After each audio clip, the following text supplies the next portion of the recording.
I want to preface my opening statement by thanking certain individuals that have been instrumental in our ability to actually look into this particular subject matter, which I think looms large for every businessman and woman in the United States, big or small.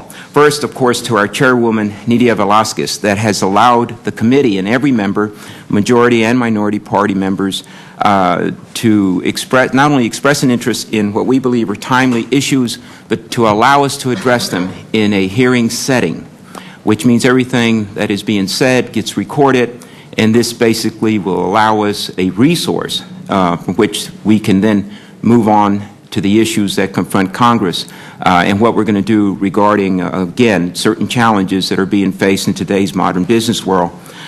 Secondly, committee staff, can't say enough about them. The amount of work that they put in just the preparation of the memorandum, just quality work. Again, this is information that we make reference to with our clients when individuals ask us to describe the issue in general terms. It is because of the hard work of the members of the committee staff that we're able to put something together. My own staff, special thanks, because I caused them so many headaches on this particular subject, and this is only the first step, and I'm hoping that we will develop something more comprehensive and that we take the ideas and the recommendations of those in the real world before we fashion any kind of regulatory relief. To Dawn Rivers Baker, who actually has an online publication, Micro Enterprise Journal, I want to thank Dawn for alerting me to what really is perplexing to many businesses that are definitely not big, may not even be small, but truly are micro businesses. And I think they even have different challenges from what we refer to as small businesses. And last but not least, to the author of the book, The Search, John Patel, for his ideas in the conversation we had the other day, but more for the fine work. The book is over 2 years old, but I still recommend it. I think it's kind of basic text if you want to try to understand where all of this is going as far as the Internet. This morning, the subcommittee will examine the increasing value of online marketing to the small business community. The speed and interactivity of the Internet have helped millions of entrepreneurs identify and attract new customers.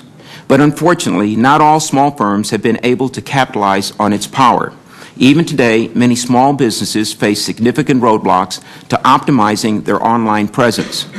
In today's hearing, the subcommittee will hear from entrepreneurs who have launched successful web marketing campaigns, as well as from content providers who support display ads and use the pay-per-click platform.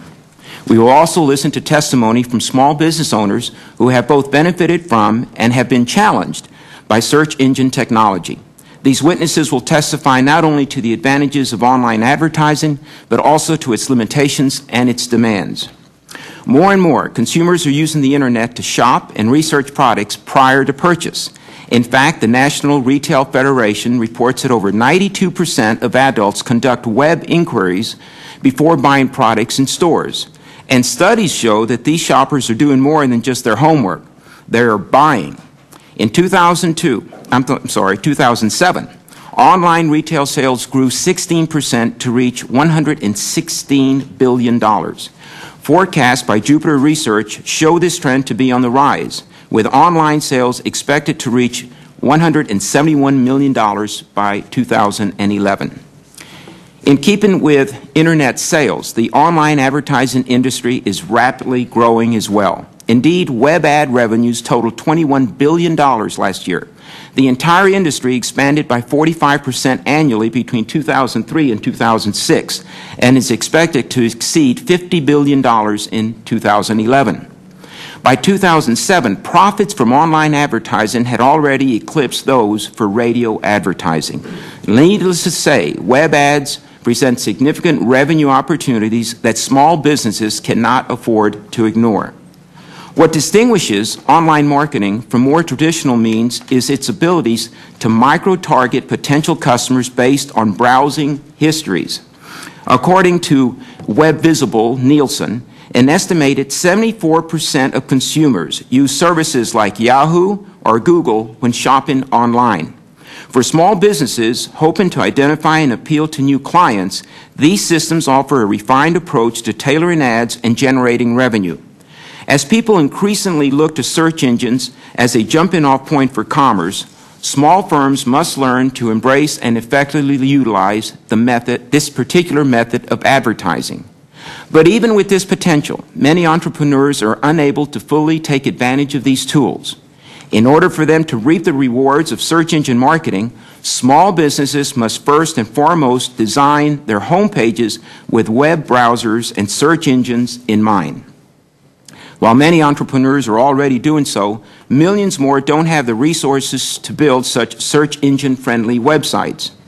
In examining the state of online advertising, it is important that we keep an eye towards the industry's future. This way, we can ensure that small businesses have the kind of diversification that will allow them to get the most out of their often limited budgets. We must keep in mind that unlike their corporate counterparts, small businesses don't always have the funds to pay for ad spots on primetime television. Rather, they need to be more strategic in their approach and seek out ways to make their dollars stretch further. Online marketing is a great way for them to do this, and it is crucial that the industry remain in a viable, accessible, and affordable option. For small businesses, technology has been a remarkable field leveler. It has allowed many firms to compete on an equal basis with companies 10 times their size. But as with any technology, entrepreneurs must learn to evolve alongside the web ad industry. Because in a world that increasingly revolves around e-commerce, small businesses cannot compete on the Internet, will not compete anywhere. And this is a disadvantage our entrepreneurs cannot afford. I look forward to today's testimony, and I thank all of the witnesses for participating here today. I now recognize Ranking Member Westmoreland for his opening statement.